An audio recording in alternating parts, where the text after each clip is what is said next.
अस्सलाम वालेकुम नाजरीन, दिस इज़ यासिर खान रोखड़ी। देख रहे हैं the agriculture show with Yasir Khan Rokhri. जो नाजरीन हमारे साथ पिछली एक साथ से जुड़े हुए हैं उनको मालूम है कि हम एग्रीकल्चर, जिसको हम आसान अल्फाज में बर्ड फार्मिंग कहते हैं, वो पाकिस्तान का एक तेज़ी से बढ़ता हुआ कारोबार, बहुत जौक दर जौक लोग इसमें दाखिल हो रहे हैं और एक तेज़ी से बढ़ता हुआ रुझान देखने में आ रहा है। उसकी अफादियत को उजागर करने के लिए और उसके बारे में हमारे नाजरीन को इंफॉर्मेशन देने के लिए कि हमारे देखने वाले अगर लव बर्ड फार्मिंग करना चाहें तो किस तरीके के साथ वो लव बर्ड फार्मिंग कर सकते हैं और जो नॉलेज उनको दरकार है और लव बर्ड फार्मिंग करने के लिए जो जो उनको स्टेप्स की ज़रूरत पड़ती है, उसके ऊपर हम ये प्रोग्राम कर रहे हैं। हम बर्ड फार्मिंग को प्रमोट करने के लिए ये डिफरेंट प्रोग्राम्स कर रहे हैं।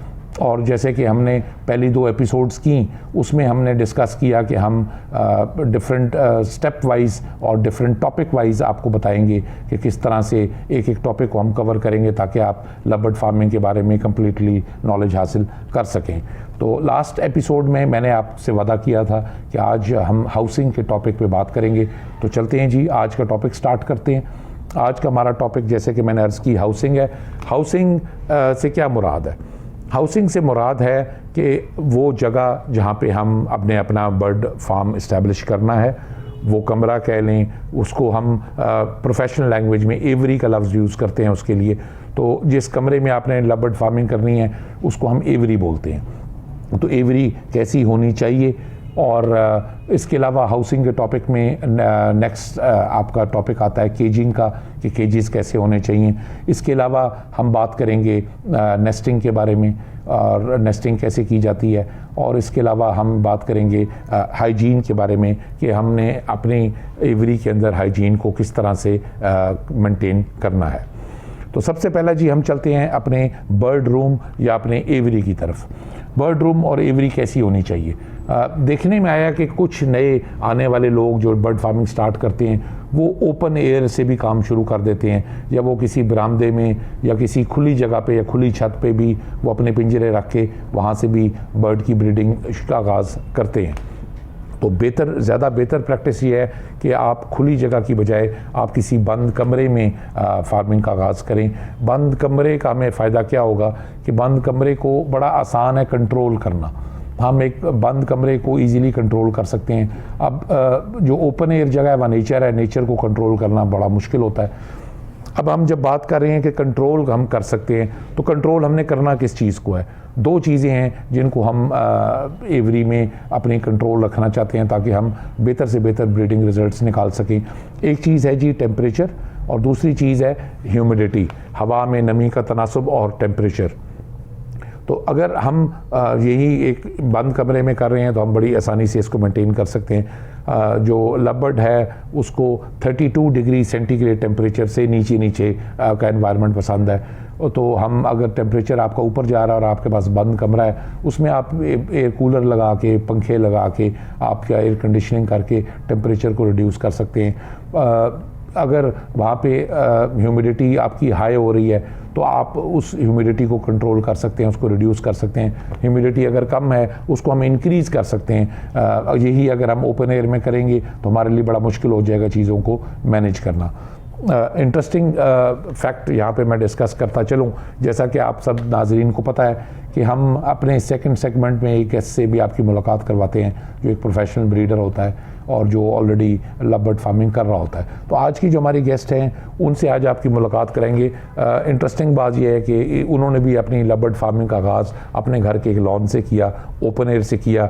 जो जब मैंने पहली दफ़ा विज़िट किया उनको, तो मेरे लिए बड़ा सरप्राइजिंग था कि ओपन एयर लॉन में किस तरह से वो मैनेज कर पा रहे हैं और किस तरह से वो सर्वाइव कर रहे हैं। तो चलें, जब हम गेस्ट सेगमेंट की तरफ जाएंगे तो इस बारे में उनसे डिटेल में पूछेंगे।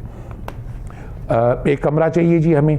आइडियली उस कमरे में एक खिड़की होनी चाहिए और खिड़की की ऑपोजिट साइड पे एक एग्जॉस्ट फैन होना चाहिए ताकि ताज़ा हवा आती रहे। एक साइड से हवा आए और दूसरी साइड से हवा निकल जाए। लव बर्ड फार्मिंग के लिए सबसे इम्पॉर्टेंट चीज़ वेंटिलेशन है। हवा का गुज़र और ताज़ा हवा का आना सबसे एक इम्पॉर्टेंट फैक्टर है। तो उस फैक्टर को आपने ज़हन में रखते हुए चलना है, उसको आपने प्रॉपर तरीके से मेंटेन करना है। दूसरी चीज़ है जी, जब आपने एवरी बना, अगर आप नई एवरी बना रहे हैं या नया बर्ड रूम कंस्ट्रक्ट कर रहे हैं तो फिर तो चले आपके पास लिबर्टी है कि आप सूरज की डायरेक्शन को देख के बनाएं, आपकी खिड़की उस तरफ हो जिस तरफ मशरक़ की साइड हो, ताकि मॉर्निंग टाइम पे सनलाइट भी कमरे के अंदर आए। और जो मॉर्निंग टाइम की लाइट है, सनलाइट है, वो बर्ड्स के लिए बड़ी फ़ायदेमंद होती है। बेसिकली जो विटामिन D3 की रिक्वायरमेंट है वो थ्रू सनलाइट बर्ड एब्जॉर्ब करता है, और D3 जो है वो एक बड़ी परिंदों के लिए इंपॉर्टेंट विटामिन है। और अगर सनलाइट प्रॉपर नहीं है तो D3 की डेफिशिएंसी देखने में आती है, और D3 की जहाँ पर डेफिशिएंसी आती है वहाँ पे काफ़ी सारे मसाइल का सामना हो सकता है।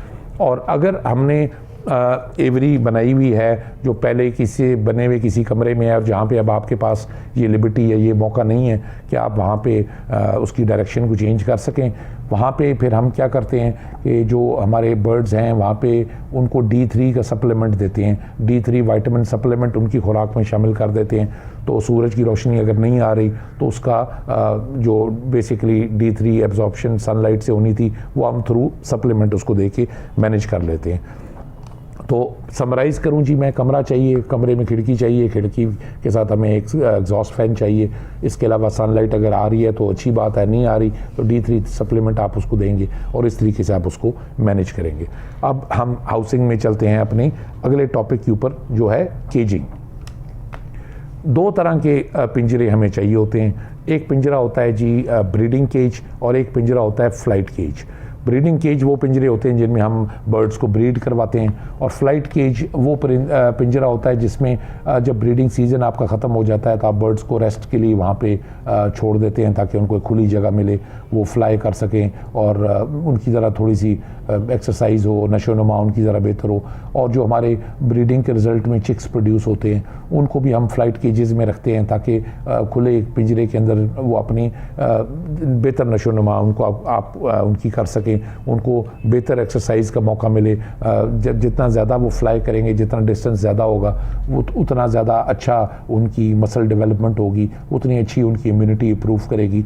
और वही अगर हम ब्रीडिंग केज में जब उनको डालेंगे तो breeding cage obviously limited space होती है, उसमें इतना ज़्यादा उनको मौका नहीं मिलता।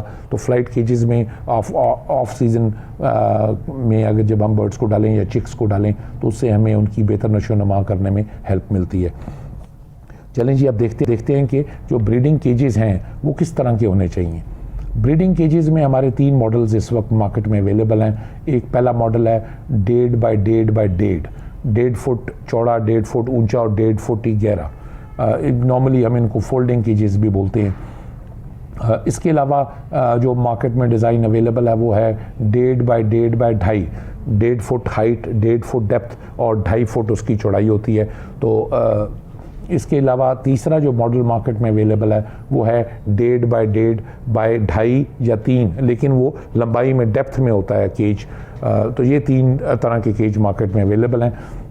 प्रोफेशनली आई थिंक मेरे एक्सपीरियंस में सबसे बेस्ट केज जो होता है वो आपका वो होता है जो 1.5 बाई 1.5 बाई 2.5 या 3 हो और वो डेप्थ में हो। और जो हॉरिजॉन्टल वाला केज है वो भी 1.5 बाई 1.5 बाई 2.5 वाला वो भी ज़रूरत पूरी कर लेता है, लेकिन उसमें भी प्रॉब्लम ये आती है कि क्योंकि वो चौड़ाई में है, हॉरिजॉन्टली है, तो वो स्पेस बहुत लेता है। तो अगर हमारे पास छोटी एवरी है तो हम वहाँ पे लिमिटेड क्वांटिटी ऑफ केजेस रख सकेंगे और बड़े कम पिंजरे लगेंगे।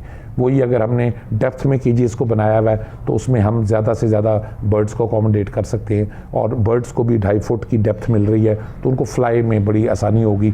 उनकी एक्सरसाइज 2.5 फुट के अंदर काफ़ी अच्छी होती रहती है और बर्ड्स बड़े कंफर्टेबल रहते हैं।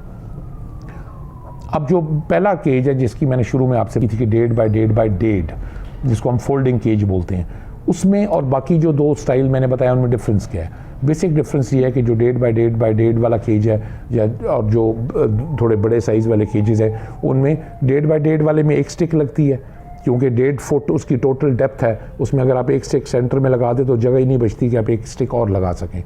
और जो 1.5 बाई 1.5 बाई 2.5 और 1.5 बाई 1.5 बाई 3 वाले केजेस हैं उनमें हमें ये फैसिलिटी या लिबर्टी मिलती है कि हम एक स्टिक लगाएं और उसके पीछे एक और स्टिक लगा दें। तो बर्ड के पास ब्रीडिंग केज के अंदर रहते हुए भी 2 स्टिक्स हैं जिस पे इधर से उड़ के वो उधर जाएगा, उधर से उड़ के इधर आएगा, उसको मूव अराउंड करने की स्पेस मिलती है, उसको स्प्रेड अराउंड विंग्स करने की स्पेस मिलती है। तो वो उसकी हेल्थ के हवाले से बहुत अच्छा रहता है। ऑब्वियसली अगर आपके पास बजट की प्रॉब्लम नहीं है तो बेस्ट चॉइस है कि आप 1.5 या 1.5 की को ऑप्ट करें। हमारे दोस्त जो 1.5 को ऑप्ट करते हैं, बेसिकली उसकी बेसिक वजह ये होती है कि वो प्राइस वाइज बहुत सस्ता होता है। वो 1.5 का केज आपको 10 से 12 हज़ार का मार्केट में अवेलेबल है। 1.5 वाला तकरीबन 20-25 हज़ार, और 1.5 की जो कैबिनेट है 5 पोर्शन वो तकरीबन 30,000 की मार्केट में अवेलेबल है। तो अगर आप इनिशियली स्टार्ट में बजट कम है आपके पास और आप कम बजट की वजह से 1.5 वाला केज भी यूज़ कर रहे हैं, तो आपको मेरा मशवरा होगा कि आप एक सीज़न उसको यूज़ करें। एक सीज़न तक उसमें गुजारा हो जाता है, लेकिन एक सीज़न से ज़्यादा फिर उसमें बर्ड्स तंग होना शुरू हो जाते हैं और उसमें फिर मसाइल का सामना आपको करना पड़ सकता है। तो एक सीज़न आप यूज़ कर सकते हैं, एक सीज़न यूज़ करें, ब्रीड लें, ब्रीड को बेचें, प्रॉफिट कमाएँ और उससे आप अपग्रेड करें और नेक्स्ट सीज़न में आप बड़े केजेस की तरफ मूव अराउंड करें। एक और बड़ी इंपॉर्टेंट पॉइंट जो केजिंग में हमारे लिए बड़ी ज़रूरी है, केज लाइट्स, आर्टिफिशियल लाइट्स भी हम इनको बोलते हैं। देखें, ये जो बर्ड्स हैं, पर्टिकुलरली लव बर्ड्स, ये इनको अल्लाह ताला ने सिग्नल्स पे प्रोग्राम किया होता है। आप बर्ड रूम में जाएं, आप लाइट्स ऑन करें कमरे की, वो एकदम नींद से उठ जाएंगे। दे विल थिंक कि अब सुबह हो गई है और वो उठ के अपना एक्सरसाइज करना, दाना पानी करना, जो उनकी रूटीन है वो करना शुरू हो जाएंगे। आप आधे घंटे बाद दोबारा लाइट ऑफ कर दें, वो समझेंगे रात होगी, वो फिर सो जाएंगे। So basically they act on signals. तो डे लाइट जो है वो हमारे क्योंकि क्लोज एवरीज हैं, कमरे हैं, एक खिड़की होती है, उसकी भी डायरेक्शन अगर मशरिक़ की तरफ नहीं है तो लाइट कम आती है कमरे में, प्रॉपर सनलाइट तो कमरे में नहीं आती। तो केजेस के अंदर 5 पोर्शन, 4 पोर्शन, 6 पोर्शन केजेस हैं, उनमें भी प्रॉपर लाइट नहीं जा रही, तो उसमें भी लाइट का थोड़ा सा इशू रहता है, थोड़ी सी डार्कनेस रहती है। तो उसमें क्या होता है कि दोपहर 1-2 बजे के बाद जैसे थोड़ा अंधेरा होना शुरू होता है बर्ड रूम के अंदर, तो बर्ड्स जो हैं वो ब्रीडिंग एक्टिविटी उनकी स्लो हो जाती है। वो समझते हैं कि अब शाम हो रही है, तो वो अपना वाइंड अप करना शुरू हो जाते हैं। तो अगर हम केजेस के साथ लाइट्स को यूज़ करें तो उसमें यह है कि जब तक लाइट्स ऑन रहती हैं, बर्ड्स को सिग्नल जाता है कि it is a day time. तो सुबह से लेके अगर आप रात 9 बजे तक लाइट्स अपनी ऑन रखें अपने केजेस के साथ, तो you get longer breeding hours. Longer breeding hours के नतीजे में आप एक ज़्यादा बेहतर पैदावार ले सकते हैं और ज़्यादा अच्छी प्रोडक्शन हासिल कर सकते हैं। तो लाइट्स का यूज़ करना बड़ा यूज़फुल है। आप अपने केजेस के साथ लाइट्स को ज़रूर यूज़ करें।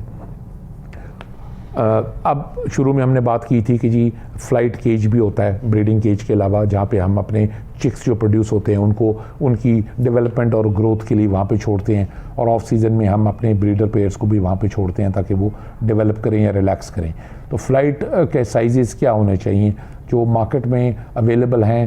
2.5 बाय 2.5 बाय 5 फुट और 2 बाय 2 बाय 4 फुट, इस 2 साइज़ की फ़्लाइट केजेस मार्केट में बनी बनाई अवेलेबल होती हैं। और अगर आपके पास बड़ी एवरी है और आपके पास स्पेस इशू नहीं है तो मैंने जैसे अपने लिए तकरीबन 3 foot by 3 foot by 10 foot की फ़्लाइट बनवाई हुई है, जिसमें मैं अपने बर्ड्स को एक लंबी फ़्लाइट देता हूं ताकि जितनी ज़्यादा वो फ्लाई करेंगे उतना ज़्यादा उनकी अच्छी डेवलपमेंट होगी। तो स्पेस अगर इशू नहीं है तो फ़्लाइट हम इससे बड़ी भी बनवा सकते हैं। जितनी बड़ी फ़्लाइट होगी उतना ज़्यादा यूज़फुल होगा, उतना ज़्यादा अच्छा होगा। चलें जी, हम अब चलते हैं अपने अगले टॉपिक की तरफ, हाउसिंग के, दैट इज़ नेस्टिंग। आपने बर्ड्स को ब्रीडिंग केज में डाल दिया, ब्रीडिंग सीज़न का स्टार्ट हो गया, और ब्रीडिंग केज में आप एक बॉक्स लगाते हैं और उस बॉक्स में लव बर्ड्स जो हैं वो घोंसला बनाते हैं और उस घोंसले के अंदर वो अपनी ब्रीडिंग करते हैं और उसमें आपको अंडे और बच्चे का सारा प्रोसेस उस घोंसले के अंदर होता है। तो बॉक्सेस के क्या स्टाइल हैं, बॉक्सेस के साइज़ क्या हैं, उसके बारे में डिस्कस कर लेते हैं। 2 तरह के ब्रीडिंग बॉक्सेस अवेलेबल हैं। एक होता है जी ज़रा वर्टिकल शेप में और एक होता है हॉरिजॉन्टल शेप में। वर्टिकल शेप में जो बॉक्स होता है उसको हम टावर स्टाइल बोलते हैं, और जो हॉरिजॉन्टल स्टाइल बॉक्स होता है उसको हम रेडियो शेप का बॉक्स होता है तो उसको हम रेडियो शेप बॉक्स कहते हैं। बॉक्स का साइज़ होना चाहिए 8 बाय 8 बाय 12, 8 फुट उसका फ्रंट, 8 फुट हाइट और 12 इंच की डेप्थ होनी चाहिए। एक रीज़नेबल मुनासिब साइज़ है जिसमें बर्ड्स इजीली ब्रीड कर सकें। तो हमने ये आपकी अपनी चॉइस है कि आप वर्टिकल स्टाइल बॉक्स लगाएं जिसको हम टावर स्टाइल कहते हैं, या आप हॉरिजॉन्टल स्टाइल लगाएं जिसको हम रेडियो स्टाइल बॉक्सेस कहते हैं। मेरी पर्सनल चॉइस जो है वो रेडियो स्टाइल बॉक्सेस है, बिकॉज रेडियो स्टाइल बॉक्सेस जो होता है वो ज़रा हॉरिजॉन्टल होता है तो पेंदा बड़ा मिल जाता है आपको, तो आपके जब बर्ड्स ब्रीड करते हैं, बच्चे निकलते हैं, तो 4-5 चिक्स होते हैं, 2 ब्रीडर पेयर होते हैं, तो आपके पास इनफ स्पेस है पेंदे में बॉक्स के कि 4-5-6 बर्ड्स ईजीली वहाँ पे रह सकें, क्योंकि ब्रीडिंग के नतीजे में तकरीबन 1.5 से 2 माह 2.5 माह तक बर्ड्स ने इस बॉक्स के अंदर रहना है। तो we need to have enough space जहाँ पे कंफर्टेबली जहाँ पे बर्ड्स सर्वाइव कर सकें और बेहतर तरीके से पेरेंट्स उनको पाल सकें। अच्छा जी, अब बॉक्स आपने लगा दिया, अब बॉक्स के अंदर घोंसला बनाने के लिए हमने उनको नेस्टिंग मटेरियल प्रोवाइड करना है। तो नेस्टिंग मटेरियल क्या होगा? जो आपने देखा होगा, जो चूना करने के लिए हम एक कूची यूज़ करते हैं, एक बुरश सा होता है जो आई डोंट नो उस मटेरियल को हम क्या कहेंगे, लेकिन ये है कि वो जो चूना करने के लिए कूची यूज़ होती है उसको हम नेस्टिंग मटेरियल के तौर पे यूज़ करते हैं। वो आपने लेना है, उस कूची को खोल के उसको काट के 2 हिस्सों में डाल देना है और तीले तीले आपने उसको कर देना है, और कुछ तीले आपने ब्रीडिंग केज के अंदर डाल देने हैं और कुछ तीलों को थोड़ा सा आपस में ऐसे जोड़ के एक रिंग सा बना के आपने बॉक्स के अंदर रख देना है।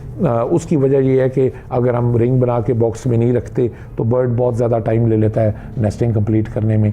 आप थोड़ी सी को 20-25% नेस्टिंग तीलों को ऐसे जोड़ के रिंग सा बना के वहाँ रख देंगे तो उसकी बेस बन जाएगी, ऊपर वाली नेस्टिंग फिर बर्ड खुद कर लेगा।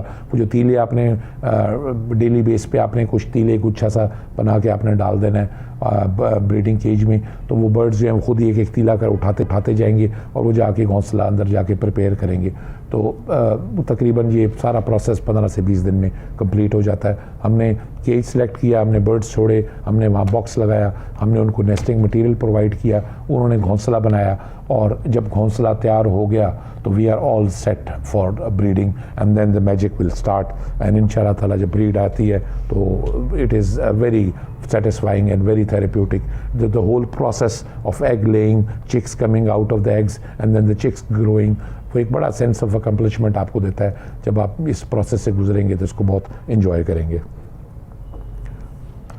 अच्छा, इसमें एक और इम्पॉर्टेंट चीज़ है बॉक्स प्रेपरेशन। जब हम बॉक्स लगा रहे हैं तब हमने कुछ चीज़ों का ख्याल रखना है। लकड़ी का बॉक्स होता है, लकड़ी के बॉक्स के अंदर बेसिकली माइट्स आ सकती हैं, कीड़े मकोड़े, जो छोटे छोटे इंसेक्ट्स जो इवन विजिबल भी नहीं होते, खटमल और इस तरह की चीज़ें, वो आपके लकड़ी के अंदर दीमक हो सकती है। तो आपने क्या करना है, जब आप एक बॉक्स तैयार करते हैं तो आपने उस बॉक्स को, मेरी प्रैक्टिस ये है कि मैं उसको छत पे रखवा देता हूँ, 2 दिन उसको धूप लगवाता हूँ। धूप लगवाने के बाद फिर उसमें नेस्टिंग मटेरियल डालने से पहले चारों कोनों में कूपेक्स हम डाल देते हैं ताकि किसी किस्म के कोई इंसेक्ट्स फ्यूचर में भी आएँ तो वो उनका इलाज वहाँ पे प्रॉपर मौजूद हो। चारों तरफ आपने चारों कोनों में इंसेक्ट कूपेक्स डाल देना है। कूपेक्स डालने के बाद वो जब नेस्टिंग मटेरियल का रिंग बना रहे हैं, वो रिंग बना के आपने उस बॉक्स में डाल देना है एंड वो आपकी नेस्टिंग तैयार है और आप उसमें ब्रीड ले सकते हैं। लें जी, अब हम चलते हैं हाउसिंग के लास्ट टॉपिक की तरफ, जो है हाइजीन। हाइजीन सबसे इम्पॉर्टेंट है आपकी एवरी की। हाइजीन की वजह से देखें, दे आर लिविंग बीइंग्स, ये लिविंग बीइंग्स हैं और इनकी हाइजीन बहुत ज़रूरी है। जितनी बेहतर हाइजीन आप करेंगे, जितना हेल्दी इन्वायरमेंट आप रखेंगे, उतनी अच्छी ब्रीड आप लेने में कामयाब होंगे। हाइजीन के लिए सबसे इम्पॉर्टेंट बात क्या है कि हम फोर्टनाइटली, यानी कि हर 15 दिन बाद, 20 दिन बाद हम डिसइंफेक्शन करें अपनी एवरी की। डिसइंफेक्शन एवरी की करना बहुत इंपॉर्टेंट है ताकि जितना बैक्टीरियल ग्रोथ वहाँ पे हो रही है, जितने जर्म्स वहाँ पे प्रोड्यूस हो रहे हैं, उनको साथ साथ हम डिसइंफेक्ट करते रहें ताकि आपकी जब ब्रीड आए और छोटे छोटे चिक्स आपके निकलें तो उनको किसी किस्म की कोई प्रॉब्लम, बीमारी या कोई उनको किसी किस्म की वहाँ पे डिस्टर्बेंस कॉज ना हो। डिसइंफेक्शन के लिए हमारे पास बड़ा सिंपल तरीका है। 2 प्रोडक्ट्स मार्केट में अवेलेबल हैं। एक प्रोडक्ट है ब्रोमोसेप्ट। ब्रोमोसेप्ट जो है वो एंटी बैक्टीरियल है, आपको किसी भी पोल्ट्री मेडिकल स्टोर से इजीली अवेलेबल है। आप किसी भी पोल्ट्री मेडिकल स्टोर से जाके ख़रीद सकते हैं। ब्रोमोसेप्ट को आपने पानी में मिक्स करना है। बॉटल की बैग पे सारी तफसील दी हुई है कि आपने कितने लीटर में कितने सीसी आपने मिक्स करनी है दवाई। तो आप दवाई मिक्स करके पूरा डाइल्यूटेड सोल्यूशन बना लेंगे और उससे आपने अपनी पूरी एवरी, पूरा कमरा, पूरा बर्ड रूम धुलवा देना है चारों कोनों में अच्छी तरह। उसके बाद आपने अपने केजेस की सफाई करनी है। केजेस की वायर को अच्छी तरह आपने साफ़ करा देना है। जो आपकी स्टिक्स लगी हुई हैं बर्ड ब्रीडिंग केजेस के अंदर, उन स्टिक्स को भी आपने उतरवा के, धुलवा के, साफ़ करा के उस सोल्यूशन से दोबारा इंस्टॉल करना है। और उसके बाद आपका जो आपकी फीडिंग पॉट्स हैं, आपके जो ड्रिंकर्स हैं या आपकी जो ड्रिंकिंग पॉट्स हैं, आपने हर चीज़ एक दफ़ा प्रॉपर तरीके से उसको डिसइंफेक्ट कर देना है। इसके अलावा जो हमारे ब्रीडिंग केजेस होते हैं, ब्रीडिंग केजेस के अंदर हमारी ट्रेज लगी होती है नीचे, ताकि जो दाना शाना वो खाते हैं, जो वेस्ट वहाँ इकट्ठा होता है वो सारा उस ट्रे के ऊपर इकट्ठा हो जाता है। तो उस ट्रे को भी आप निकालें, उसको भी प्रॉपर तरीके से आप डिसइंफेक्ट कर लें। तो ये एक ऐसी एक्सरसाइज है जिससे आप बहुत सारे मसाइल से बचे रहेंगे। पर्टिकुलरली देखने में आया कि ख़ास तौर पे इस चीज़ की बहुत सारी लापरवाही लोग करते हैं, इस चीज़ को तवज्जो नहीं देते, इस चीज़ को अहमियत नहीं देते, लेकिन ये बड़ी ही इंपॉर्टेंट है। अच्छा, एक प्रोडक्ट मैंने आपको बताया कि ब्रोमोसेप्ट अवेलेबल है जो एंटी बैक्टीरियल है। एक प्रोडक्ट और अवेलेबल है, दैट इज़ कॉल्ड वर्कोनेस। वर्कोनेस थोड़ा सा महंगी प्रोडक्ट है एज़ कम्पेयर टू ब्रोमोसेप्ट। तो डिफरेंस क्या है, वर्कोनेस जो है वो एंटी बैक्टीरियल होने के साथ साथ वो एंटी वायरल भी है, but it is very expensive product. अगर आप अफोर्ड करें तो Virkon S is a better product to use for disinfection of your aviary. अच्छा, एक तो डिसइंफेक्शन हमने कर लीजिए हर 15 दिन बाद, हर 20 दिन बाद। डेली बेसिस पे भी आपने हाइजीन का ख्याल रखना है। सबसे इम्पॉर्टेंट जो आपके खाने के बर्तन हैं वो डेली साफ़ होने चाहिए। जो सीड मिक्स आप उसको दे रहे हैं वो डेली चेंज होना चाहिए। जो पानी के बर्तन हैं वो डेली बेस पे साफ़ होने चाहिए। अच्छा, अब बहुत सारे लोग ये समझते हैं कि पानी का बर्तन साफ़ करने के लिए ये काफ़ी है कि पुराना पानी बाहर फेंकें और उसमें नया पानी डाल दें। तो बिल्कुल भी ऐसा नहीं है। वो आप जब 12-14 घंटे एक पॉट के अंदर पानी पड़ा रह जाता है, तो आप जब उसको टच करेंगे तो आप फील करेंगे उसमें सारी ग्रीस लगी हुई होती है। तो मेक श्योर कि आप प्रॉपर सर्फ से अपने जो ड्रिंकिंग पॉट्स हैं, ड्रिंकर्स हैं, उनको सर्फ से धुलवाएं रोज़ डेली बेसिस के ऊपर, और अपने दाने के बर्तन को डेली बेस पे साफ़ करें। इसके अलावा हम सॉफ्ट फूड देते हैं अपने लव बर्ड्स को। सॉफ्ट फूड जो होती है उसमें ऑब्वियसली थोड़ी सी वो वेट होती है, तो उसमें फंगल डेवलपमेंट हो सकती है, फंगस डेवलप हो सकता है। तो आपने मेक श्योर करना है कि आप जो सॉफ्ट फूड दे रहे हैं वो आप उनको वहाँ पड़ी ना रह जाए। आप सॉफ्ट फूड सर्व करें अपने बर्ड्स को, और वो 2 से 3 घंटे मैक्सिमम 4 घंटे में उस बर्तन को निकाल के रिप्लेस कर लें। इसके अलावा एक लास्ट पॉइंट, यहाँ पे पाकिस्तान में एक स्टाइल है कि जी मेरे पास जो भी गेस्ट आएगा मैं उसको बड़े फ़ख्रिया तौर पे लेके जाऊँगा, आओ जी मैं आपको अपने बर्ड्स दिखाता हूँ, आए जी मेरी एवरी को विज़िट करें। तो हर दूसरे बंदे को हम अपनी एवरी में घुसा लेते हैं। तो एवरी में गैर ज़रूरी अफराद, गैर मुतल्लका अफराद का बिल्कुल दाखिला ममनू होना चाहिए। बहुत लिमिटेड लोगों को आप उसमें एक्सेस दें, बिकॉज देखें आपकी इन्वायरमेंट में जर्म्स, बैक्टीरिया, वायरस कहाँ से आएगा? मोस्टली आपकी इन्वायरमेंट में बैक्टीरिया, जर्म्स और वायरस आते हैं किसी और एवरी से। मैं किसी एवरी में गया, वहाँ पे जर्म्स थे, वायरस था, बैक्टीरिया था, वो मैंने अपने साथ कैरी किया, और जब मैं आपकी एवरी में आऊँगा और एंटर करूँगा तो वो वायरस वहाँ पे ट्रांसफ़र होगा, वो बैक्टीरिया वहाँ पे ट्रांसफ़र होगा। तो इस चीज़ का ख़ास ख्याल रखा करें कि आप हर किसी को अपनी एवरी में, पर्टिकुलरली जो लोग गैर ज़रूरी लोग हैं उनको आप इस एवरी में ना इन्वाइट करें। कम से कम लोगों का दाखिला रहे, और बेहतरीन तरीके से आप फोकस करके अपनी ब्रीड को हासिल करें और बेहतर से बेहतर नताइज हासिल करें। चलें जी, अब हमारे प्रोग्राम में वक्त हुआ एक ब्रेक का। हम एक ब्रेक लेंगे और जब ब्रेक से वापस आएंगे तो हम आपको मुलाकात अपने एक बड़े इंटरेस्टिंग गेस्ट से करवाएंगे। उम्मीद है आपको मज़ा आएगा।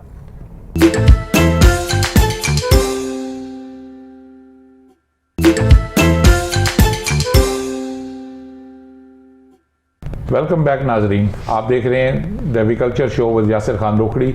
और अब जैसे कि आपको मैंने ब्रेक पे जाने से पहले कहा था कि अब वक्त हुआ है हमारे गेस्ट से मुलाकात का।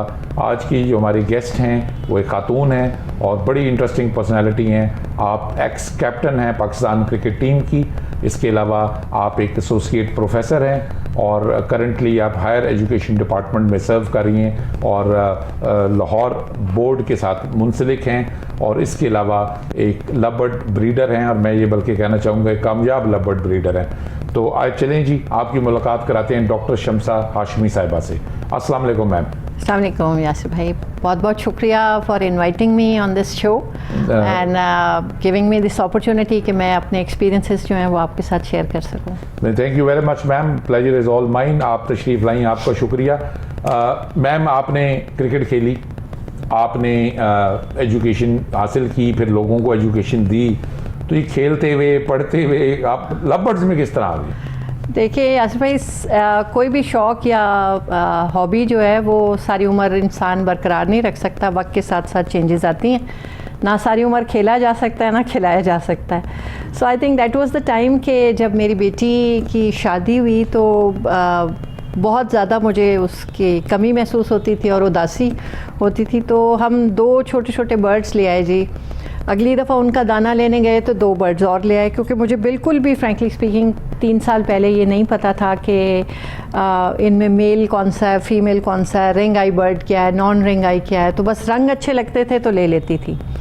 फिर कोविड का दौर आ गया, 2020 वाला जो टाइम था, उसमें फिर आपसे भी मुलाकात हुई और आपने मुझे हमेशा बहुत बहुत बहुत अच्छा गाइड किया। और आपने मुझे कहा कि वो मेरे पास एक जोड़ा था जी, जो उस ज़माने में मैंने लिया, तो वो उस ज़माने में 35,000 का मैंने वो जोड़ा लिया। तो मैंने कुछ दिन तो अपने हस्बैंड के साथ शेयर नहीं किया कि मतलब माइंडसेट ऐसा था कि 35,000 का एक तोता ही ले लें। इवेंचुअली फिर आपने वो मेरे चिक्स देखे एंड यू एडवाइस मी कि आप इसको होल्डिंग कैपेसिटी होनी चाहिए आप में और इन्हें रोकें और नेक्स्ट ईयर अच्छे बर्ड्स के साथ इन्हें ब्रीड कराएं और फिर एक अच्छी म्यूटेशन जो है उसको सेल करें। So this is how we started जी। मैम ऑब्वियसली आप यू आर अ प्रोफेशनल और आप एक लाहौर बोर्ड के साथ मुंसलिक हैं, आपकी बड़ी जिम्मेदारियां वहाँ पे भी हैं। फिर being a wife, being a mother, आपकी घर पे भी एक इन्वॉल्वमेंट है। और क्योंकि मैं आपको विज़िट कर चुका हुआ हूँ तो आई नो आपकी मैनेजमेंट बहुत अच्छी है and you are a very good host. Specially जी मैम की फ़िश बहुत मशहूर है। तो मैम आप ये सब करते हुए साथ आप जो ये लव बर्ड फार्मिंग कर रही हैं, आप टाइम कैसे मैनेज कर रही हैं, किस तरह मैनेज करती हैं? इसमें 3-4 चीज़ें हैं जो मैं थोड़ा तफसील से बात करना चाहूँगी कि एक तो अपने शौक़ पूरा करने के लिए सपोर्टिव फैमिली का होना बड़ा ज़रूरी है। Secondly, me and my husband we are early birds, तो हम सुबह जल्दी उठ जाते हैं फजर के बाद और उसके बाद हमारे पास काफ़ी टाइम होता है to care for our birds और घर के भी जितने काम हैं उनको करने का। और सेकेंडली मैं ये समझती हूँ थ्रू आउट माई प्रोफेशन के जो दुनिया में कामयाबी किसी भी शख्स की किसी भी फील्ड में है, that is because of his और हर मैनेजमेंट स्किल्स। आइदर वो टाइम मैनेज कर रहा है या अपने प्लान्स को मैनेज कर रहा है, अपने रिसोर्सेज को मैनेज कर रहा है। तो अगर आपकी मैनेजमेंट जो है वो अच्छी है और with the support of your family तो मुश्किल नहीं होता। और हम लोगों का जो रूटीन है वो ये है कि हम सुबह फजर के वक्त उठ जाते हैं दोनों और उसके बाद अपने बर्ड्स का दाना पानी उनकी केयर जो है वो कर लेते हैं और उसके बाद घर की जो रूटीन है उसमें आ जाते हैं और फिर ऑफिस और सारा कुछ जो है। मैम अगर इजाज़त दें आप तो यहाँ पे मैं नाजरीन के लिए थोड़ा सा ऐड करना चाहूँगा कि the best part of love bird farming और एनी बर्ड ब्रीडिंग इज़ कि बड़ा एक लिमिटेड टाइम आपको चाहिए। आप मॉर्निंग में उनको 1 घंटा दे दें और इवनिंग में आप 1 घंटा उनको दे दें, तो आपको 2 घंटे डेली बेस पे अगर आप उनको दे रहे हैं, इन द मीन वाइल आप अपनी जॉब करें, आप बिज़नेस करें, आप कोई शॉप रन करें, आप शॉप रन करें। सो यानी कि एक ऐसी चीज़ है जिसको आप अपनी मेन स्ट्रीम प्रोफेशन के साथ मिक्स करके लेके चल सकते हैं। और ये सबसे अच्छी बात जो है वो आपको एक लिबर्टी देता है कि आप एक वक्त में अपने रोज़गार के डिफरेंट मौके हासिल कर सकें। फॉर एग्ज़ाम्पल अगर आप कहीं पे टीचिंग कर रहे हैं तो आप टीचिंग इनकम आपको आ रही है, साथ साथ आप लव बर्ड फार्मिंग करके 2 रोज़गार कमा सकते हैं। आजकल महंगाई का दौर है और उसमें एक रोज़गार से गुजारा वैसे भी बहुत मुश्किल है। मैम हमारे देखने वाले नाजरीन को बताइए कि लव बर्ड फार्मिंग के क्या फ़वाइद हैं या आपको इससे क्या बेनिफिट्स हासिल हुए अभी तक, सो फार आपका एक्सपीरियंस कैसा है? देखिए इस वक्त तो जो नज़र आ रहा है वो ये one of the fastest growing cottage industry है। बहुत से लोग इसमें आ रहे हैं। आप हैरान होंगे कि मेरे पास कुछ ऐसी लेडीज़ भी हैं जो सिंगल पेरेंट्स हैं और विडोज़ हैं, लेकिन इसके बावजूद वो अपना छोटा छोटा जो ज्वेलरी है उसको सेल करके भी इस कारोबार में आ रही हैं। जो बेनिफिट्स हैं इसके, एक तो मैं ये समझती हूँ कि कोविड के बाद का जो सिनेरियो उसमें जो ई बिज़नेस या ई मार्केटिंग है ये उसकी बहुत बड़ी एग्जांपल है कि इसके लिए आपको अलहदा कोई डिस्प्ले सेंटर अपनी प्रोडक्ट के लिए कोई शोरूम या कोई शॉप नहीं बनानी पड़ती, जहाँ 24 आवर आप ख़ुद भी हैं और आपके वहाँ रिसोर्सेज भी जो है वो बहुत ज़्यादा जो है वो इनकर हो रहा है एक्सपेंडिचर आपका। तो आप घर में अपने कंफर्ट जोन में रहते हुए जो है वो आप इसको ऑन द मूव इवन आप कर सकते हैं। नॉट ओनली लेडीज़ के लिए मैं समझती हूँ ये आइडियल बिजनेस है। इसके अलावा स्टूडेंट्स जो हैं, यंग एंटरप्रेन्योर्स जो हैं, वो अपनी स्टडीज़ के साथ, अपनी एकेडमिक्स के साथ भी इसको साथ मूव कर सकते हैं। सबसे बड़ी बात यह है कि there are so many social media के प्लेटफॉर्म्स अवेलेबल हैं जिन पे आप अपना प्रोडक्ट जो है वो लगाते हैं, और वो प्रोडक्ट जो है जैसे किसी को पसंद आती है तो फ़ौरन you are on the move कि आप अपना जो बिज़नेस डील है वो भी आप चलते फिरते भी जो है वो कर सकते हैं। तो दिस इज़ अ प्लस जी। मैम के रिप्लाई में मैं थोड़ा सा ऐड करना चाहूँगा। I think this is a best retirement plan for any government official.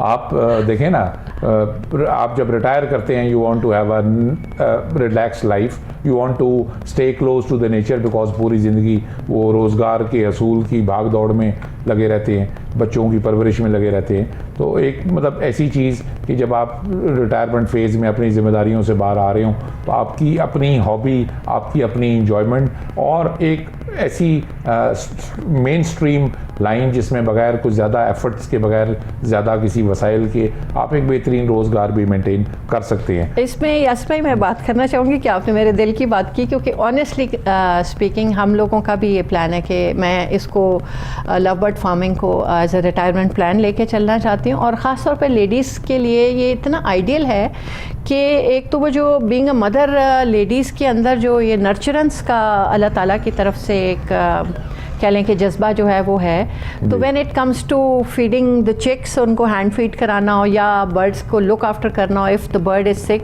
तो मैं समझती हूँ कि सिनफ़े नाजुक जो है वो ज़्यादा बेहतर तरीके से केयर जो है वो कर सकती है। जी आप ठीक फरमा रही है। मेरा भी मुशाहिदा है कि जहाँ पे कुछ दोस्त, जहाँ पे उनकी फैमिलीज़, उनकी वाइफ्स इन्वॉल्व हुई उनकी सपोर्ट में, वहाँ पे बहुत अच्छे देखने को मिले।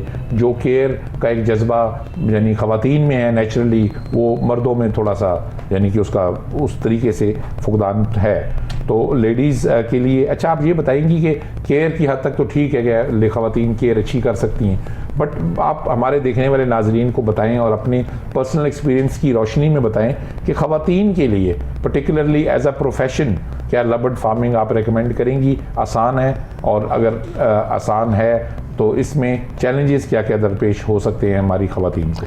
आई थिंक जी this is an ideal opportunity तमाम लेडीज़ के लिए कि वो इस फील्ड में आगे आएँ, क्योंकि आपको बहुत छोटी सी जगह रिक्वायर्ड है जिसमें आप ये बिज़नेस जो है वो अपना कर सकती हैं। इसमें आपको जैसे आप अपना ये इंट्रो में बता रहे थे कि आज जो आपका था टॉपिक, उसमें आप कवर कर रहे थे कि केज साइज़ क्या होना चाहिए, तो हार्डली आपको 8 फुट बाय 6 फुट की एक जगह रिक्वायर्ड है, जो कोई बरामदा भी हो सकता है और कोई कमरे का एक कॉर्नर भी हो सकता है जहाँ पर आप अपने बर्ड्स के 2 केजेस जो हैं, टावर्स जो हैं वो लगा सकते हैं, और 8 से 10 जो पेयर्स हैं आप उनको एट वन टाइम ब्रीड करा सकते हैं। तो लेडीज़ के लिए सबसे बड़ा फ़ायदा ये है कि आपको डोर टू डोर जाना नहीं पड़ता अपनी प्रोडक्ट को सेल करने के लिए। There are so many social media channels और प्लेटफॉर्म्स जिन पे आप अपना बर्ड की प्रोडक्ट लगाते हैं, तस्वीर लगाते हैं, और जो है आपके लिए सेलिंग आसान हो जाती है। एक जो चैलेंज है इसमें लेडीज़ के लिए जो मैं समझती हूँ कि सेलिंग का, कि लेडीज़ को अभी इस बात की फ़िक्र शुरू हो जाती है कि हम अपने बर्ड्स सेल कैसे करेंगे। तो उस पर 3-4 चीज़ें बड़ी इम्पॉर्टेंट हैं कि आप अपना जो बर्ड परचेज़ करती हैं, जो सिलेक्शन ऑफ बर्ड है आपकी, दैट इज़ वेरी इंपॉर्टेंट कि आप अपनी कौन सी पेडिग्री बर्ड, कौन सी लाइन लेकर चलते हैं, जो कि क्वालिटी पे कॉम्प्रोमाइज़ कहीं नहीं होना चाहिए। आप कम से कम बर्ड लगाएं लेकिन क्वालिटी बर्ड लगाएं, ताकि जब आपके पास चिक्स आएँ तो आप उनको आसानी से सेल कर सकें। तो आई थिंक कि ये इसके अलावा मैम देखें ऑनलाइन बिजनेस होने के हवाले से इसमें ये आसानी है कि आप चाहे मर्द हैं चाहे औरत हैं, मोबाइल फ़ोन हर किसी के पास है, सोशल मीडिया, फेसबुक, व्हाट्सएप हर कोई यूज़ करता है। All you have to do is कि आपके पास जो ब्रीड आई है आपने उसकी पिक्चर्स लेनी है और आपने सोशल मीडिया पे डिस्प्ले करना है। और सोशल मीडिया पे डिस्प्ले जब हम करते हैं तो अगेन पूरा पाकिस्तान ऑनलाइन आपकी मार्केट है। आप कोई सबसे बड़ा फ़ायदा ऑनलाइन होने का ये होता है कि आप लाहौर में हैं, कराची में हैं, किसी छोटे शहर में, गांव में, पूरा पाकिस्तान आपकी मार्केट है। तो सोशल मीडिया के हवाले से आप की रीच बहुत ज़्यादा है। तो आपको ऑनलाइन जो आपके बर्ड को पसंद करता है वो आपको वहीं ऑनलाइन ही आपसे रब्ता कर लेता है ख़रीदारी के हवाले से।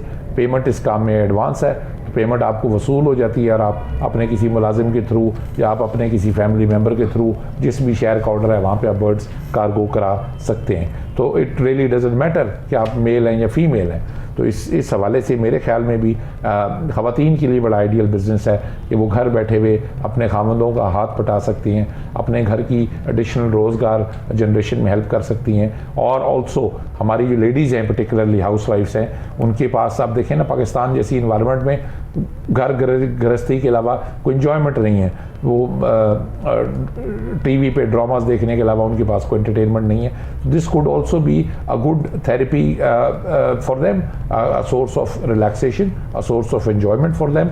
ऑल्सो एक सेंस ऑफ अकम्पलिशमेंट है, एक सेंस ऑफ कामयाबी है जब आप एक अच्छी ब्रीड लें और उससे अच्छे रिजल्ट प्रोड्यूस करें और आप इवेंचुअली अपने घर की मेन स्ट्रीम इनकम में हिस्सा डालें और अपने घर को सपोर्ट करें अपने खावंद के साथ शाना बशाना चलते हुए। तो इससे बड़ी सेंस ऑफ अचीवमेंट और अकम्पलिशमेंट क्या हो सकती है। मैम ये बताइए कि कामयाबी के लिए हमारे नए देखने वाले नाजरीन को वो कौन से फैक्टर्स हैं जो एक न्यू कमर को, एक न्यू बर्ड ब्रीडर को एक कामयाब बर्ड ब्रीडर बना सकते हैं? देखिए, सबसे पहले तो आपको अपने बर्ड की सिलेक्शन जो है उसके बारे में बहुत सोच समझ के फ़ैसला करना है। नंबर 2, मार्केट का ट्रेंड देखना चाहिए। जब तक आप अपने शेड को या अपनी एवरी को अपग्रेड नहीं करेंगे आपके लिए मुश्किल है। To start with I would suggest कि वो कमर्शियल बर्ड्स जो हैं लगाए जाएं जिससे आप जो है वो जो मार्केट में जिनकी डिमांड ज़्यादा हो और आपके लिए उनको सेल करना जो है वो मुश्किल ना हो। तो मैं यहाँ कहना चाहूँगी कि सबसे पहले आप अपना जो बर्ड सिलेक्शन है दैट इज़ वेरी इंपॉर्टेंट कि आप बर्ड अपना अच्छा सेलेक्ट करें। उसके बाद अपने बर्ड का जो सप्लीमेंटेशन है, डाइटरी रिक्वायरमेंट्स हैं, उनको आप देखें। उसके बाद तीसरी चीज़ इंपॉर्टेंट है उनकी हाउसिंग, कि आपने उनको जहाँ रखा हुआ है वहाँ वेंटिलेशन और फ्रेश एयर और जो सनलाइट है उसका कितना गुजर है, दैट इज़ वेरी इंपॉर्टेंट। और बाकी जो मैंने देखा है कि कुछ लोग जो है वो एक्सेसिव यूज़ करते हैं सप्लीमेंटेशन का। तो आई सजेस्ट कि जब आप बर्ड को नेचुरल डाइट पे रखते हैं और उसकी डाइट में वेरिएशंस लाते हैं तो फिर एक्स्ट्रा सप्लीमेंटेशन की ज़रूरत नहीं रहती, क्योंकि बहुत छोटे छोटे बर्ड्स हैं। जब आप इनको ख़ास तौर पे पोल्ट्री आइटम्स जब यूज़ किए जाते हैं तो बर्ड का बहुत छोटा छोटा सा लिवर होता है जी, मैं समझती हूँ कि वो अक्सर इफ़ेक्ट हो जाता है, जिसकी वजह से आपकी मोर्टेलिटी पर भी असर आता है और आपकी जो फर्टिलिटी है वो भी इफ़ेक्ट होती है। सो ये छोटी छोटी चीज़ें हैं जो बड़ी इंपॉर्टेंट हैं जिनको जहन में रखना चाहिए। और आई थिंक कि when it comes to selling your birds तो फिर आपकी सोशल मीडिया पे प्रेजेंस जो है वो दैट इज़ वेरी इंपॉर्टेंट। तो यहाँ पर मैं आपके इस प्रोग्राम की वसातत से कहना चाहूँगी कि बहुत सारे व्हाट्सएप ग्रुप्स हैं जिनमें आप उनके मेंबर्स बन सकते हैं, जहां आपको हर वक्त डे टू डे इंफॉर्मेशन जो है वो मिलती रहती है in terms of quality and in terms of mutation of birds. इसके अलावा सोसाइटीज़ हैं हमारे पाकिस्तान में, जो बहुत सारी सोसाइटीज़ काम कर रही हैं जिसके मेंबर बन के आप बहुत सारी इंफॉर्मेशन जो है वो डायरेक्ट ले सकते हैं। जी मैम, आपने बात की मुख्तलिफ फैक्टर्स के दौरान कि हाउसिंग बड़ी इंपॉर्टेंट है, तो मैंने भी इंट्रो देते वक्त इस बात का जिक्र किया था। लकीली आज हमारा भी टॉपिक हाउसिंग था, तो मैं उसमें बता रहा था कि ये हाउसिंग के लिए बड़ा इंपॉर्टेंट है कि आप एक कंट्रोल्ड एनवायरनमेंट में अपनी एवरी को करें। लेकिन देखा ये गया कि जब आपने इस बिज़नेस को स्टार्ट किया और आप स्टार्ट में मैंने आपकी फार्म को विज़िट किया था, तो आपने अपने घर के लॉन से स्टार्ट लिया था और ओपन एयर आपने सेटअप रखा हुआ था, तो मैं वो आपने मतलब कि कैसे मैनेज किया? बिल्कुल यासिर भाई, हम क्योंकि रेंटेड घर में रह रहे थे उस वक्त और हम उसमें अपनी मर्ज़ी से कोई कंस्ट्रक्शंस नहीं कर सकते थे, तो क्योंकि शौक़ था और वो बढ़ता जा रहा था तो वो मेरे केजेस में भी इजाफा होता जा रहा था। तो lawn was the only place जिसमें हम अपने बर्ड्स को जो है उनको रखा। सर्दियों में हमें थोड़ी मुश्किल होती थी, लेकिन वो मैंने देखा था आपने बड़े शॉपरों से कवर किया होता था और अंदर बल्ब लगाए होते थे। एग्जैक्टली, वो तो बड़ी सीरियस माइक्रो मैनेजमेंट थी जो आपका। एग्जैक्टली, लेकिन उसमें मैंने ये देखा कि जब बर्ड लॉन में थे, फ्रेश एयर में थे, एक तो अल्लाह ताला का निज़ाम है कि एक्लेमेटाइजेशन, हर जानदार जो ज़ीरू है वो एक्लेमेटाइज हो जाता है अपने अपने माहौल से। तो गर्मियों में हम ये करते थे कि उनके लिए मिस्ट फैंस 2 चला देते थे जो रोटेट होते रहते थे, और उनको जो है वो अपना बर्ड को अपना ताज़ा हवा विद मॉइस्चर जो है वो मिलती रहती थी।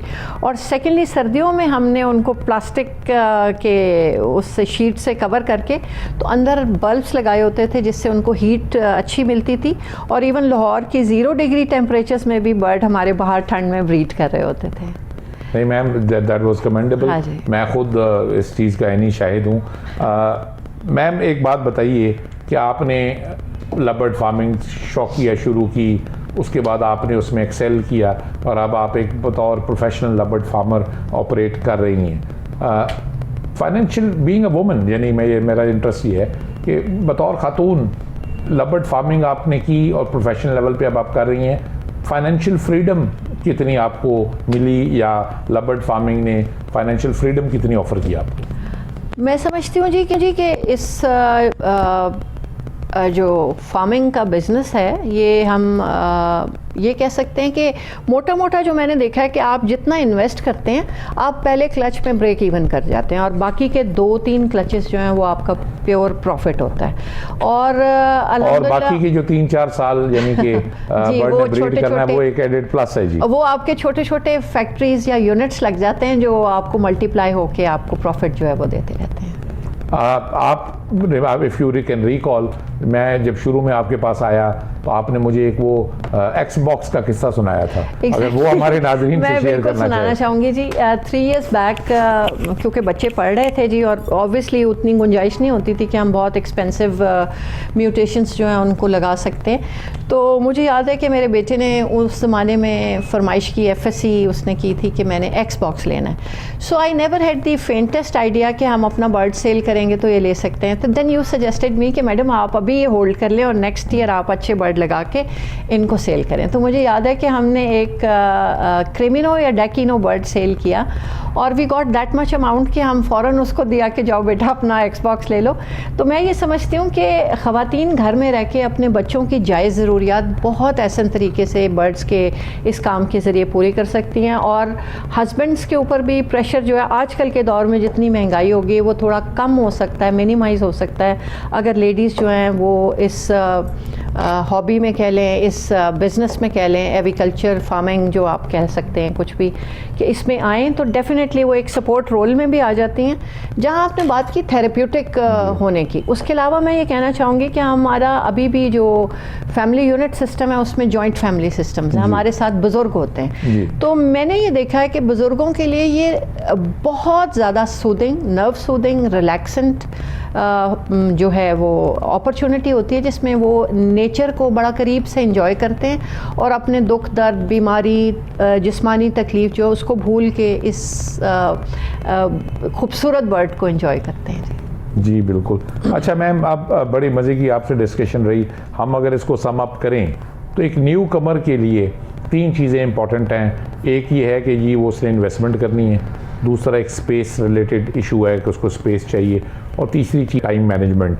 तो टाइम, इन्वेस्टमेंट और स्पेस, इसको एक न्यू कमर किस तरह से मैनेज कर सकता है, इस पर थोड़ी सी रोशनी डालें। और आपके जवाब लेने से पहले मैं अपने देखने वाले नाजरीन, पर्टिकुलरली ख़वातीन को यानी कि सजेस्ट करना चाहूँगा।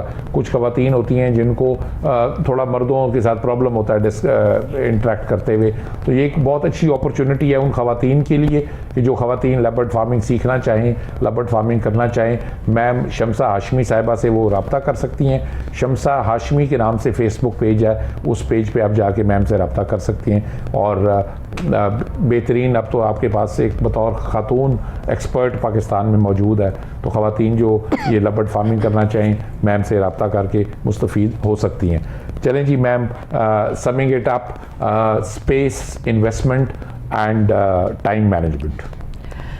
देखिए, जैसे हमने अपनी डिस्कशन में बात की कि स्पेस, वो आपने भी हाउसिंग में बड़ा क्लियरली बता दिया कि मैं समझती हूँ कि आजकल जो टावर्स हैं जैसे उनकी 1.5 बाई 2.5 या 1.5 बाई 2 बाई 3 वाले जो हैं वो हार्डली आपको 8 फुट बाय 6 फुट की टोटल जगह रिक्वायर्ड होती है, जहां आप अपने 2 टावर्स या 10 पेयर्स जो है उनको आप रख सकते हैं। जहाँ तक बात है कि इस पे फाइनेंसिस कितने इन्वॉल्व हैं, तो मेरा मशवरा सब लेडीज़ को ये होगा कि बजाय टू स्टार्ट विद बहुत महंगी हाई एंड म्यूटेशंस की तरफ जाएं, स्टार्ट करें वो कमर्शियल बर्ड्स के साथ जिनकी पब्लिक डिमांड है, जहां आपको जो कस्टमर है, बायर है, वो अवेलेबल है, कॉमन मैन की बाइंग पावर में वो बर्ड्स हैं। तो उनमें एल्बाइनोज़ हैं, क्रिमिनोज़ हैं, डेकिनोज़ हैं, पारब्लूज़ हैं, पारब्लूज़ प्लेटिनोज़ हैं, पेस्टलिनोज़ हैं, पारब्लू पेस्टलिनोज़, ये वो बर्ड्स। सॉरी मैम, थोड़ा सा अगर आप इजाज़त दें तो मैं ऐड करना चाहूँगा कि बेसिकली देखिए, इन्वेस्टमेंट का ताल्लुक हमारी एपेटाइट से भी है। इन्वेस्टमेंट का ताल्लुक हमारी एक्सपेक्टेड इनकम क्या है उससे भी है। अगर मैं चाहता हूं कि मैं इससे एक सर्टेन अमाउंट इससे अचीव करूं, तो उसके लिए लेटेस्ट ट्रेंड की म्यूटेशंस भी बहुत यूज़फुल हैं। बट आपको लेटेस्ट ट्रेंड का पता होना ज़रूरी है कि मार्केट ट्रेंड क्या चल रहा है, कौन सी चीज़ इस वक्त डिमांड में है। तो एक्सपेंसिव बर्ड्स में आप इन्वेस्ट करेंगे, उसकी इनकम और है, और आप अगर कमर्शियल बर्ड्स में इन्वेस्ट करेंगे तो उसकी इनकम और है। कंपैरिजन इससे पिछली एपिसोड में मैं आपको दे चुका हूँ कि कमर्शियल बर्ड और म्यूटेशन का कंपैरिजन क्या होता है। जी मैम, आप जी, मैं उसी तरफ आ रही थी कि अगर आपके पास लो बजट है तो आप कमर्शियल बर्ड से स्टार्ट ले सकते हैं। आप कर इस तरह सकते हैं कि 4 से 5 कमर्शियल पेयरिंग्स लगा लें, 1-2 हाई एंड म्यूटेशंस लगा लें, 1-2 फॉस्टर पेयर्स लगा लें, ताकि आपके पास तीनों तरह की वेराइटीज़ अवेलेबल हों और आप उनके साथ अपना काम शुरू कर सकते हैं, ताकि जो आपको जो है। लेकिन इन सारी चीज़ों में सबसे इम्पॉर्टेंट चीज़ है कि आपके बर्ड्स की quality should not be compromised. Quality अच्छी होगी तो आपका बर्ड हाथों हाथ बिकेगा, अदरवाइज़ आपको सेलिंग के लिए मुश्किल होगी। जी, इंशाल्लाह ताला जो हमारी आने वाली एपिसोड्स हैं उसमें टॉपिक वाइज हम चल रहे हैं, तो बेसिक टॉपिक्स को कवर करने के बाद हम क्वालिटी स्टैंडर्ड्स के ऊपर भी प्रोग्राम्स करेंगे, जिसमें हम आपको डिफरेंट बर्ड्स के क्या क्वालिटी स्टैंडर्ड्स हैं उन पे भी रोशनी डालेंगे और आगाही प्रोवाइड करेंगे। Ma'am, last question from you. आप हमारे देखने वाले नाजरीन को, नए आने वाले नाजरीन को इनकरेज करने के लिए क्या पैगाम देना चाहेंगे? मैं ये कहूँगी कि जी यासिर भाई का चैनल भी देखते रहें और इस हॉबी में ज़रूर आइए और अपनी लव बर्ड फार्मिंग जो है उसको स्टार्ट कीजिए, क्योंकि agriculture is the future for us everybody. कि आप एक सपोर्ट रोल में आ सकते हैं, आप अपनी फैमिली को, अपने बच्चों की जायज़ ज़रूरतों को बड़ी इज़्ज़त से पूरा कर सकते हैं। और घर बैठे जो है, हकीकतन घर बैठे, ये रियल सेंस घर बैठे की मैं बात यूज़ कर रही हूँ कि घर बैठे आप जो है वो एक अच्छा रिस्क हलाल जो है उसको कमाने का एक बहुत बेहतरीन अपॉर्चुनिटी है। So let's enhance together, let's work together. जी, thank you very much ma'am, it was lovely to have you over. उम्मीद है नाजरीन आपको आज का प्रोग्राम अच्छा लगा होगा और लव बर्ड फार्मिंग के बारे में जानने के लिए, एग्रीकल्चर को सीखने के लिए हवाले से, और लव बर्ड फार्मिंग के बारे में मुफ्त और मुफीद इंफॉर्मेशन हासिल करने के लिए देखते रहिए हर इतवार को ये प्रोग्राम। आने वाली एक साथ में इंशाल्लाह ताला नए टॉपिक्स और नए मौज़ूआत के साथ दोबारा हाज़िर खिदमत होंगे। अपने मेज़बान यासिर खान रोखड़ी को इजाज़त दीजिए। अस्सलाम वालेकुम।